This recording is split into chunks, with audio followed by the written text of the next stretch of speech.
बैसाख के महीने की किसी भी अष्टमी तिथि को 12 महीने में शुक्ल पक्ष कृष्ण पक्ष की अष्टमी तिथि पड़ती है। यदि किसी भी अष्टमी तिथि को अगर किसी ने नियम बनाया 5 अष्टमी का, 8 अष्टमी का, 7 अष्टमी का,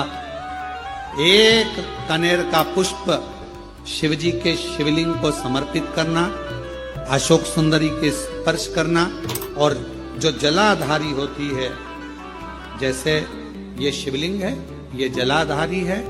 तो पहले शिवलिंग पर स्पर्श, फिर अशोक सुंदरी का स्पर्श, फिर जलाधारी पर कनेर का पुष्प शिव जी की ओर मुख कर कर, अर्थात जैसे मानो ये कनेर का पुष्प है, तो ऐसा शिवलिंग का स्पर्श करते हुए जलाधारी पर जो समर्पित करता है, भगवान शंकर उसके मन की कामना को पूर्ण जरूर करते हैं। एक कनेर का विवाह नहीं हो रहा, हम तो टेंशन में पड़ गए, लड़की 28 साल 30 साल का लड़का हो गया, विवाह नहीं हो रहा, कुछ मत करो। अष्टमी तिथि आए तो अशोक सुंदरी वाली जो जगह है वहां पर हल्दी की 7 बिंदियां लगा दो, लड़का लड़की का हाथ उस बिंदी पर रखवा दो, उसका नाम गोत्र बोलो, उसी हल्दी में उसके हाथ पीले करवा दो, और पीपल के पेड़ पर उस हाथ के 5 छापे पड़वा दो। 3 महीने में विवाह पक्का हो जाता है महाराज। और कोई माताएं कह देती हैं, कोई बच्चा कह देता है, मम्मी मुझे याद नहीं होता, याद करता हूँ परीक्षा हॉल में जाकर भूल जाता हूँ, मैं कुछ पढ़ता हूँ बाद में जाके भूल जाता हूँ, स्मरण में नहीं रहता। तो उनसे भी निवेदन है, आप माँ नील पाठ नहीं पढ़ सकते, स्तोत्र नहीं कर सकते, संस्कृत में नहीं पढ़ सकते, तो मां नील सरस्वती के नाम से अष्टमी, नवमी और चतुर्दशी के दिन एक शंख पुष्पी पुष्प को, नीला कलर का जो फूल होता है बेल में लगा होता है, जो शिव जी को अति प्रिय होता है, उस पुष्प को आप जलाधारी पर रख दीजिए। जलाधारी जानते हो ना सब लोग, शिवलिंग पर नहीं, जलाधारी पर रख दीजिए और जल चढ़ाना 7 बार प्रारंभ करिए। बाबा देव अधिदेव महादेव आपको याददाश्तता में प्रवर करेगा। परीक्षा हॉल में जितना तुम याद कर कर गए हो, अच्छी मेहनत कर कर गए हो, तो भूलोगे नहीं, तुम्हारी बुद्धि तीव्र होते चली प्रबल होती। अब जरा माताएं बड़ा ध्यान लगाकर सुनिएगा, कथा चूके ना। आपको 10 जगह जाकर सिर नवाने की जरूरत ना पड़े, एक महादेव के चरणों से ही आपका आनंद सुख प्राप्त हो जाए। एक मट्टी का पात्र,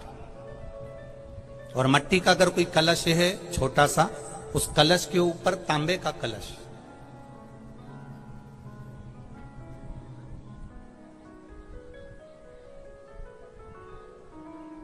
माता प्रसूति, दक्ष प्रजापति और माता वीरणी, इन तीनों का स्मरण कर कर, जो बड़ के पेड़ के नीचे जो शिवलिंग हो, बड़ के पेड़ के नीचे जो शिवलिंग विराजमान हो, चाहे वो ओटले पर हो, चाहे वो पत्थर का हो, चाहे वो सीमेंट का हो, चाहे वो कंकर का हो, चाहे वो मार्बल का हो, चाहे वो जिस भी चीज का हो,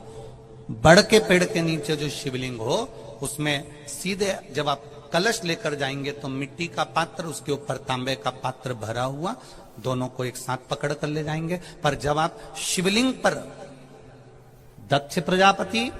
प्रसूति और वीरणी,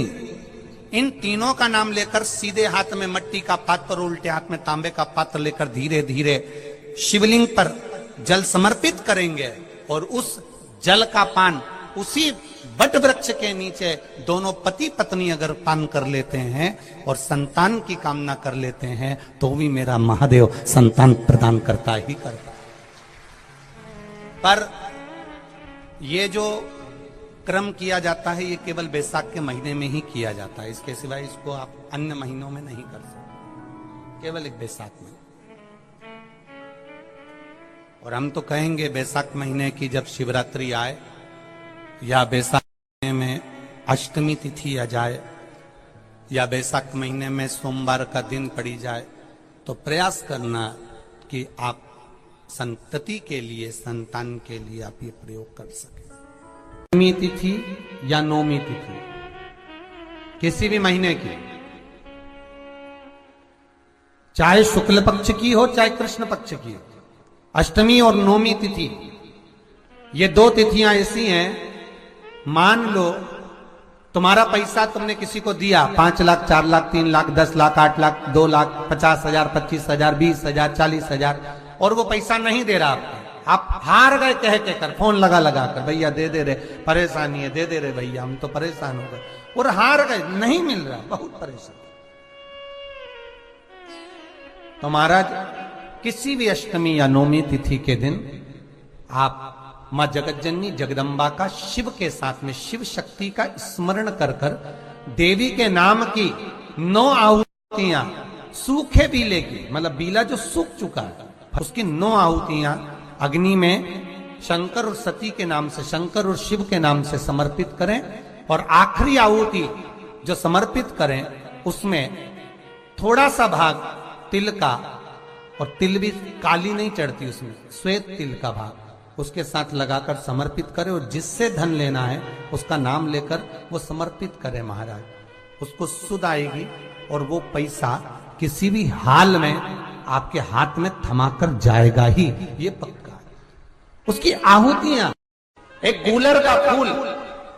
एक घंटी वाला जो देवी जी को फूल चढ़ता है, जायसवन का बोलते हो, गूलर का बोलते हो, जिसका भी आप फूल बोलते हो, पुष्प लाल कलर का होता है, उसमें एक घंटी जैसा होता है, उसमें छोटे छोटे दाने से निकले, केवल एक पुष्प मां भवानी को, जिस स्थान पर भगवान शंकर का शिवलिंग रखा हुआ है, ये जलाधारी जो है माता पार्वती जी का हस्त कमल है, किसी भी स्थान पर बैठकर एक पुष्प समर्पित कर कर, मृत्यु मंजरी चक्र का स्मरण कर कर, अगर नारी उस पुष्प को मंदिर के द्वार के बाहर बैठकर भी खा ले या घर पर भी खा ले, तो उसके रजो धर्म से जुड़ी हुई जो भी तकलीफें होती है या गर्भाशय में गांठ भी होती है, तो धीरे धीरे गलना प्रारंभ हो जाता है। उस मृत्यु, अगर किसी कामना के वश अगर हम दीप लगा रहे हैं, या हमारे मन में कोई भाव उत्पन्न है और हम बाबा से कहना चाहते